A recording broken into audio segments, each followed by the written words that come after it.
सब कोई सोचता है कि जिस प्रकार से मेरा क्वालिफिकेशन है उसके हिसाब से हमको जॉब मिली।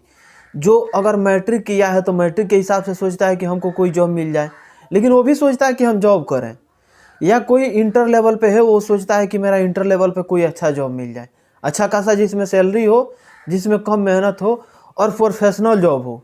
ये तो सबके मन में रहता है कि प्रोफेशनल जॉब हमको मिल जाए, लेकिन उसके अनुसार से आपको जानकारी मिले तब तो कौन सा क्वालिफिकेशन पे कौन सा जॉब आपको बेस्ट रहेगा। तो जैसा कि आप लोग जानते हैं कि micro financing, small financing, banking से रिलेटेड मैं वीडियो बनाते रहता हूं। आप लोग को बीच में मैं जो जानकारी रहता है वो आप लोग के बीच में शेयर करते रहता हूं।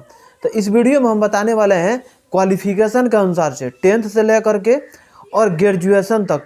10th तक हम बात कर रहे हैं कि 10th तक का भी इसमें क्वालिफिकेशन का चर्चा की जाएगी और उस पर जो बहाली आती है उसका भी जानकारी हम देंगे। तो इसमें कौन सा क्वालिफिकेशन पे कौन सा जॉब लगता है, टोटल डिटेल्स में चर्चा करेंगे। वीडियो में आगे बढ़ने से पहले आप लोग से छोटा सा रिक्वेस्ट है कि अभी तक मेरे चैनल को सब्सक्राइब नहीं किया तो सब्सक्राइब कर लीजिएगा, बेल आइकन को प्रेस कर लीजिएगा ताकि सभी नोटिफिकेशन आप लोग को मिलता रहेगा। शुरुआत करते हैं हम मैट्रिक से, 10th से, क्योंकि बहुत सारे लोग हैं जो कि 10th के बाद अपने परिवार का कंडीशन ना अच्छा होने के कारण से वो लोग पढ़ाई छोड़ देते हैं। 10th करके ही वो लोग पढ़ाई छोड़ देते हैं। लेकिन 10th पर जो है बहाली बहुत कम लोग का चांस रहता है कि इसमें कुछ जॉब लग पाए, कोई जॉब कर पाए। इसमें ना के बराबर जॉब रहता है।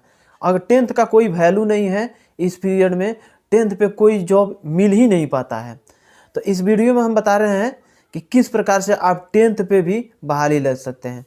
दोस्तों, micro financing, small finance bank हर जगह खुल रहा है। बैंक का तो बात छोड़िए, लेकिन स्मॉल फाइनेंस बैंक जैसे एयू स्मॉल फाइनेंस बैंक हो गया, उत्कर्ष स्मॉल फाइनेंस बैंक हो गया, एक हो गया आपका फिनकेयर स्मॉल फाइनेंस बैंक हो गया, ये सब स्मॉल फाइनेंसिंग बैंक है। और जब स्मॉल फाइनेंसिंग बैंकिंग के रूप ले लेता है, जो माइक्रो फाइनेंस जो होता है वो बैंकिंग का जब रूप ले लेता है, जब उसको आरबीआई रजिस्टर्ड कर दी है कि नहीं आप बैंक चलाइए, बैंक के हिसाब में, बैंक के रूल रेगुलेशन में रहिए, तो उसमें क्या करना पड़ता है कि भले ट्रांजैक्शन कितना का भी हो, बैंक का भले लेन देन कितना का हो, बोल्ड में कितना भी पैसा रहे, लेकिन उसमें एक गार्ड की बहाली आ जाती है। हर स्मॉल फाइनेंस बैंक में आरबीआई का ये रूल है कि आपको गार्ड रखना ही रखना है। तो इसमें सबसे बड़ा 10th वालों की भूमिका रहने वाली है और 10th पे इस पे जो बहाली है उसको ली जाएगी। अब कैसे होगी? तो इसका जो है टेंडर होता है। आप लोग टेंडर सुने होंगे, जिसको ठेकेदारी बोला जाता है। इसमें टेंडर होता है। उस टेंडर में एक बड़ी बड़ी कंपनियां होती है जो कि स्मॉल फाइनेंसिंग बैंक हो गया, प्राइवेट बैंक हो गया, ये सब का टेंडर ले लेती है और उस टेंडर में अपना सिक्योरिटी बहाल करके उसमें अपना सिक्योरिटी गार्ड भेजती है। तो इसमें कैसे हो पाएगा आपको बता रहा हूँ। जैसे कि आपको एक मेहनत करना पड़ेगा कि आपको पता करना होगा कि आपके एरिया में स्मॉल फाइनेंस बैंक या प्राइवेट बैंक कहाँ पे नया ओपन हो रहा है।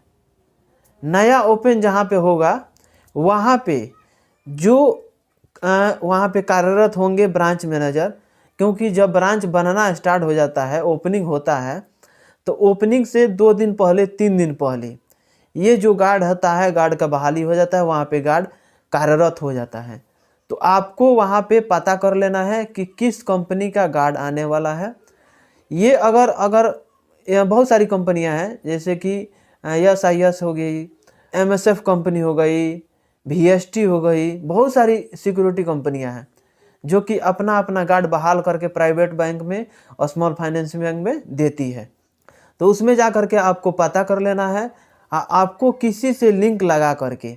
हालांकि अब मान लीजिए एक ब्रांच ओपन हो रहा है तो एक ब्रांच में एक गार्ड रहता है या 2 गार्ड रहता है, इससे ज़्यादा का गार्ड का बहाली उसमें नहीं लिया जाता है, क्योंकि वो जो है टेंडर पे रहता है। प्लस में गार्ड का काम है क्या है, सुरक्षा देना ना। ब्रांच है उसमें एक ही बहाली लेता है। तो इस प्रकार से स्मॉल फाइनेंस बैंक में आप गार्ड की बहाली ले सकते हैं इस प्रकार से। दूसरा, अगर आपका 12th का सर्टिफिकेट है, 12th कर लिए हैं, आपके पास ड्राइविंग लाइसेंस है और आपके पास बाइक है, तो आप फील्ड ऑफिसर के लिए एलिजिबल हैं, फील्ड ऑफिसर का जॉब कर सकते हैं। और फील्ड ऑफिसर के जॉब के लिए हम बता चुके हैं कि कौन कौन सा क्वालिफिकेशन लगेगा, किस प्रकार से इसमें आप जॉब लग सकते हैं, सभी जानकारी मैं वीडियो में एक दे दिया हूँ। और आगे में मैं जब जब बहाली आते रहता है तो उसके रिगार्डिंग मैं जॉब की रिगार्डिंग मैं जानकारी देते रहता हूँ। तो आपको बता दूँ कि फील्ड ऑफिसर का आप जॉब करना चाहते हैं तो अभी फ़िलहाल में तो बहाली, क्योंकि जितना ब्रांच खुल रहा है, ज़्यादा ब्रांच ओपन हो रहा है, तो ज़्यादा ब्रांच हो रहे हैं ओपन, तो इसमें ज़्यादा बहाली लिया जा रहा है, खास करके फील्ड ऑफिसर के लिए। और पोस्ट की भी बात किया जाएगा, पहले पोस्ट फील्ड ऑफिसर के बारे में समझ जाइए।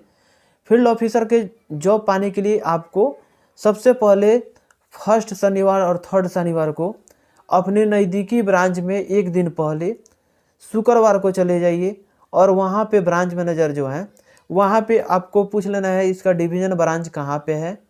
डिवीज़न ब्रांच जब वो बता देंगे तो उस डिवीज़न ब्रांच में आपको जाना है शनिवार को सुबह में। फर्स्ट शनिवार और थर्ड शनिवार, दो ही शनिवार को इंटरव्यू होता है हर मंथ में। तो वहाँ पे जा कर के आप अपना डॉक्यूमेंट जो रहेगा, मैट्रिक का, इंटर का मार्कशीट रहेगा, सर्टिफिकेट रहेगा, प्लस में आपका रिज्यूम रहेगा, ड्राइविंग लाइसेंस रहेगा, गाड़ी का कागज़ रहेगा, इतना सारा डॉक्यूमेंट आपको लेके जाना है। 30 नंबर का रिटन एग्ज़ाम हो जाता है फर्स्ट में, उसके बाद से रिटन एग्ज़ाम के बाद से आपका इंटरव्यू हो जाता है वहीं पे। और उसके बाद से जब आपका इंटरव्यू निकल जाता है वहाँ पे तो आपको रुका लिया जाएगा, पूरा डॉक्यूमेंट लिया जाएगा। डॉक्यूमेंट के बाद से आपको शनिवार को अगर इंटरव्यू हो रहा है तो सोमवार को बोल दिया जाएगा आपको, अगर बिहार से बिलोंग करते हैं तो मुजफ्फरपुर आपको भेज दिया जाएगा ट्रेनिंग में। ट्रेनिंग वहाँ पे 5 दिन का होगा। 5 दिन के ट्रेनिंग के बाद से फिर आपके नज़दीकी ब्रांच होगा कोई, या जहाँ पे ज्वाइनिंग आपका होने वाला होगा वहाँ पे आपको भेजा जाएगा। वहाँ का फील्ड का जानकारी लेने के लिए आपको वहाँ पे ट्रेनिंग चलेगा। वहाँ पे ट्रेनिंग लेने के बाद से तब आपका ज्वाइनिंग लेटर मिलता है 10 या 8 दिन के अंदर। तब घर से आकर के ज्वाइनिंग लेटर ले करके और वहाँ पे जा कर के ज्वाइन कर सकते हैं। इस प्रकार से होता है फील्ड ऑफिसर का।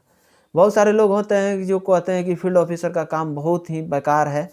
तो दोस्तों बता दूं आप लोग को, जो भी फाइनेंस से रिगार्डिंग जिस भी बैंक में जाइए, प्राइवेट बैंक में जाइए, एक्सिस बैंक की बात कर रहा हूँ, L&T बहुत बड़ी कंपनी है, उसमें भी अगर फील्ड ऑफिसर का जॉब लगता है तो उसमें भी फील्ड में काम करना पड़ता है। तो इस प्रकार से अगर आप किसी भी स्मॉल फाइनेंस में जाइए, किसी भी बैंक में जाइए, तो उसमें फील्ड ऑफिसर में जॉब करने के लिए आपको मेहनत करना पड़ेगा, बहुत ज़्यादा मेहनत करना पड़ेगा। फील्ड ऑफिसर के लिए ये आपका जो है इस प्रकार से करना पड़ेगा।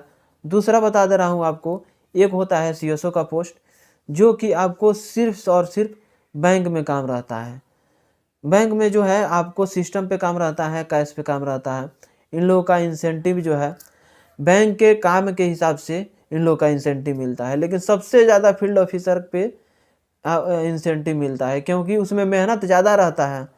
बंदा सुबह से लेकर के दोपहर तक 3 बजे तक 4 बजे तक वो कलेक्शन करता है फील्ड में, किसी का बात सुनता है, लोगों को मोटिवेट करता है, क्लाइंट को ला करके डिस्पर्स कराता है। तो इसमें ज़्यादा मेहनत रहता है फील्ड ऑफिसर में, तो इसलिए इसमें इंसेंटिव थोड़ा ज़्यादा मिलता है फील्ड ऑफिसर में। किसी भी माइक्रो फाइनेंस में जाइए या स्मॉल फाइनेंस बैंक में जाइए तो उसमें इंसेंटिव ज़्यादा मिलता है। दोस्तों CSO का जो है, CSO का इसमें बहाली होता है, कभी कभी लिया जाता है, उसका डेट निकलता है। इस प्रकार से जिस प्रकार से फील्ड ऑफिसर का हमेशा इंटरव्यू होता है उस प्रकार से इसमें इंटरव्यू नहीं होता है, बल्कि कभी कभी होता है उसमें। तो कभी कभी होता है तो उसी के अनुसार से आपको बहाली भी लिया जाता है। जब ज़रूरत पड़ता है तो बहाली लिया जाता है, वरना उसको स्थगित रखा जाता है। तो उसी प्रकार से जब CSO का बहाली होता है तो सेम प्रोसेस रहता है, लेकिन उसमें थोड़ा ट्रेनिंग का पीरियड थोड़ा ज़्यादा रहता है। तरह तरह के ट्रेनिंग में जाया जाता है। IT सेक्टर में आपको ट्रेनिंग लेना पड़ेगा। बैंकिंग के हिसाब का जो बैंक के एम्प्लॉय होंगे वो आपको ट्रेनिंग देंगे। यानी बहुत सारा ट्रेनिंग देने के बाद से तब आपको भेजा जाएगा ब्रांच में। ब्रांच में जाने के बाद से ज़्यादा काम नहीं रहता है। फाइल होता है, फाइल को मेंटेन करके रखना पड़ता है, प्लस में कैश देखना पड़ता है, लोन डिस्पर्स, मतलब सिस्टम का बैंक में जितना काम रहता है उतना काम देखा जाता है। सैलरी जो है, सैलरी मिनिमम 13,000 से स्टार्टिंग होता है फर्स्ट में ट्रेनिंग पीरियड में। उसके बाद से इंसेंटिव बढ़ता है, सैलरी भी बढ़ता है।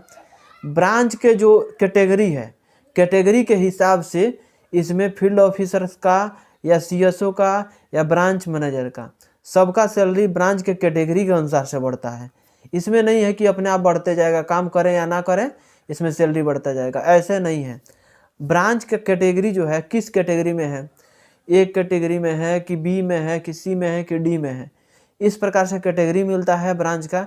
ब्रांच के फील्ड ऑफिसर से लेकर के ब्रांच मैनेजर तक जिस प्रकार से इसमें काम करते हैं उस प्रकार से उसमें कैटेगरी मिलता है और उस कैटेगरी के अनुसार से उनका सैलरी भी बढ़ता है।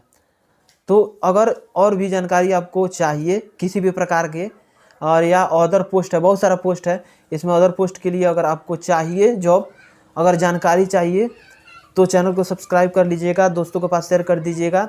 मिलेंगे नेक्स्ट वीडियो में, आज के लिए बस इतना ही। जय हिंद।